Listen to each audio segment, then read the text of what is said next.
बीडमध्ये ओबीसींचा मेळावा पार पडला, ज्यात मराठा समाजासाठी सरकारने काढलेला जीआर रद्द करण्याची मागणी झाली। भुजबळांपासून धनंजय मुंडे, पडळकर आणि हाके यांनीही जरांगेंवर निशाणा साधला। पाहूया।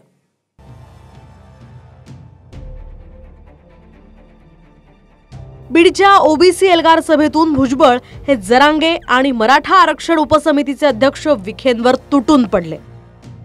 मराठ्यांच्या विरोधात जाणाऱ्यांना पाडा असं जरांगे म्हणाले होते।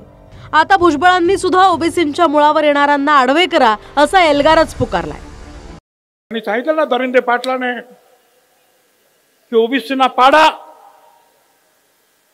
तोच आदेश आम्ही सुद्धा देऊ शकतो की जे जे ओबीसीच्या मुळावर उठलेले असतील, ती कुणाही समाजाचे नेते असू दे, त्यांना धारा शिवकेले आडवे करा, त्यांना आडवे करा, एवढंच तुम्हाला मी सांगतो। हे फक्त आपल्याला सरकारला बदनाम करण्यासाठी काम करतोय। अजित दादांना 100% यांना बदनाम करायचंय। अजित दादाला आजच्या सभेवरून असं वाटलं आम्हाला अजित दादाला दोष देऊन उपयोगच नाही, कारण यांनी पक्का विडा उचललेला आहे अजित दादाला बदनाम करण्याचा। एखाद्या वेळेस अजित दादांना नाविलाजानी आणि अजित दादांनी ते करावं, यांना 100% बाजूला सारलं पाहिजे। मुंबईत जरांगेंचं आंदोलन सुरू असताना आरक्षण उपसमितीचे अध्यक्ष म्हणून विखेंनी हैदराबाद गॅझेट लागू करण्याचा जीआर जरांगेंना दिला। त्यामुळे आता भुजबळांच्या टार्गेटवर विखे आले। विखेंनी विखार पसरवला, आता विखेंना सोडणार नाही अशी घोषणाच भुजबळांनी केली आहे। एका मोठ्या नेत्याने मला फोन केला विरोधी पक्षाच्या की आम्ही जरांगेला त्या दरिंदीला भेटायला गेलो तर तुम्ही आमच्यावर टीका करता आणि तुमचे हे विखे पाटील कारण नसताना परत परत जातायत, तेव्हा तुम्ही का गप्प बसतात? मला त्यांना सांगायचं आम्ही त्यांना सुद्धा सोडणार नाही, गप्प बसणार नाही। तो विखे कसा काय आला? विखे आला आणि सगळ्या महाराष्ट्रामध्ये विखार पसरवून गेला। एक दिवस असा येईल की आमचा हा गोर गरीब ओबीसी भटका विमुक्त हा सुद्धा पालखीत बसेल आणि तुम्हाला सतरंजा उठवायला लावल्याशिवाय राहणार नाही। फक्त तिथे देवेंद्र फडणवीसला काढा, देवेंद्र फडणवीसला काढा। अरे तुम्हीच तर म्हणाला होतात ना मराठा समाजाला आरक्षण द्या, आणि परत म्हणतात देवेंद्र फडणवीसला काढा। तुमचं राजकारण आहे। ज्यांनी हे दिलं, हे सगळं केलं, त्या विखेंचं नाव घ्या ना, ते नाही त्याच्यातून तुमचं राजकारण डोकावताय। मला वाटतं बीजेपीला आवरायला बीजेपीने काय केले, खऱ्या अर्थानं आजच्या तारखेला बीजेपीच भूमिका घेते। बीजेपी सर्वसमावेशक अशा प्रकारे सर्व समाजांसाठी काम करते। बीजेपीच्या नेतृत्वाखाली असणारे सरकार जातीय तेढ निर्माण होऊ नये याची दखल घेते। बीडच्या सभेतून भुजबळांनी विखेंवर आगपाखड केली। मुख्यमंत्र्यांनी सावध व्हावं असं म्हणत त्यांचं टार्गेट ओबीसी नाही तर फडणवीस आहेत असं भुवया उंचावणारं वक्तव्यही त्यांनी केलंय। सीएमना मला सांगायचं आहे, सावधान, ही जी मंडळी आहेत ना,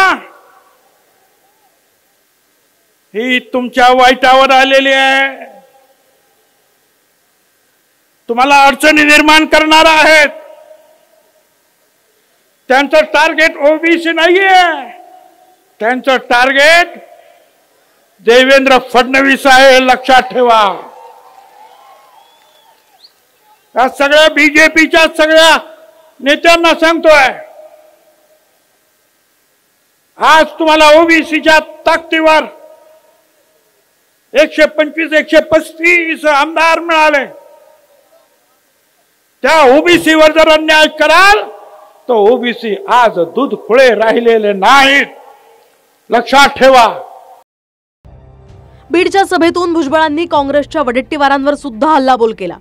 ओबीसी आरक्षणावरून वडेट्टीवारांची भूमिका दुटप्पी असून भुजबळांनी थेट व्हिडिओच लावला, ज्यात जरांगेंसमोरच वडेट्टीवार मराठ्यांना ओबीसीतून आरक्षण देण्याची मागणी करतात।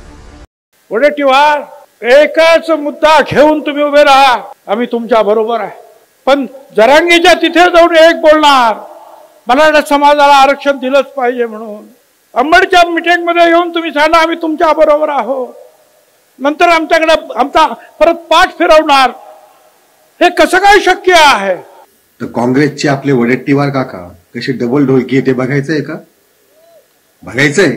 गाण्या लावरे तो व्हिडिओ. विशेष करून या मराठवाड्यातील जो निजामाच्या काळात कुणबी म्हणून होतं, कुणी घेतला नाही. विदर्भातल्या लोकांनी घेतला, त्याचा आनंद घेतला, त्याचा म्हणजे आरक्षणाचा फायदा घेतला. तुम्ही घेतला नाही.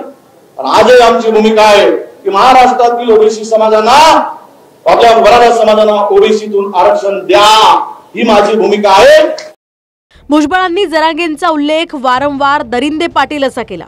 त्यानंतर जरांगेंनी सुद्धा घुरट भुजबळ म्हटलं. मराठा समाज आणि आमच्यामध्ये अंतर पडलं असंच बोले ना.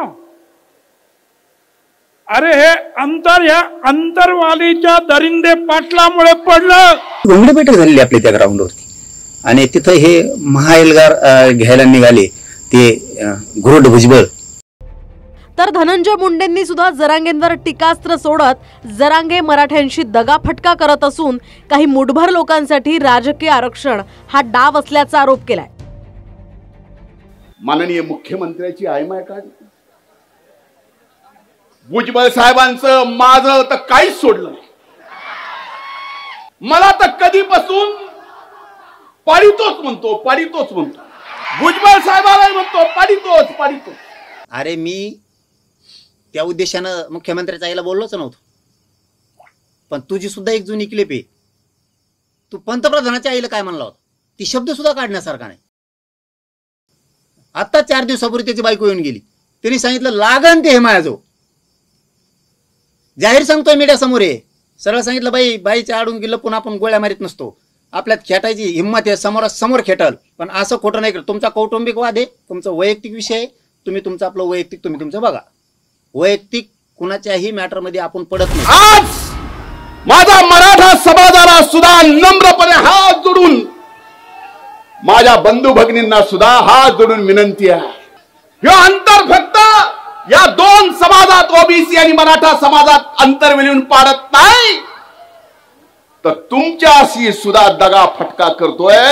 सरपंचापासून ते राज्याच्या नेतृत्वापर्यंत पोचायचं म्हणून हे घुसायचं म्हणताय. असेच हातरून घेऊ रक्तानी, तो वाच्याच मग तुला राहून दे त्या रक्ताने भरलेला.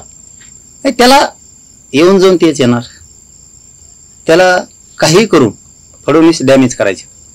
आणि फडणवीस साहेब काय त्याला डॅमेज होत नाही. फडणवीस साहेबांनी मराठ्यांचं मन जिंकलंय. सरकारमध्येच राहून भुजबळांनी सरकारच्याच GRला विरोध आणखी तीव्र केला. अर्थात ते मुख्यमंत्र्यांविषयी मवाळ आहेत, तर जरांगेंसह विखेंकडे त्यांनी आता मोर्चा वळवलेला आहे. पवन येवलेसह अशोक काळकुटे, TV9 मराठी, बीड.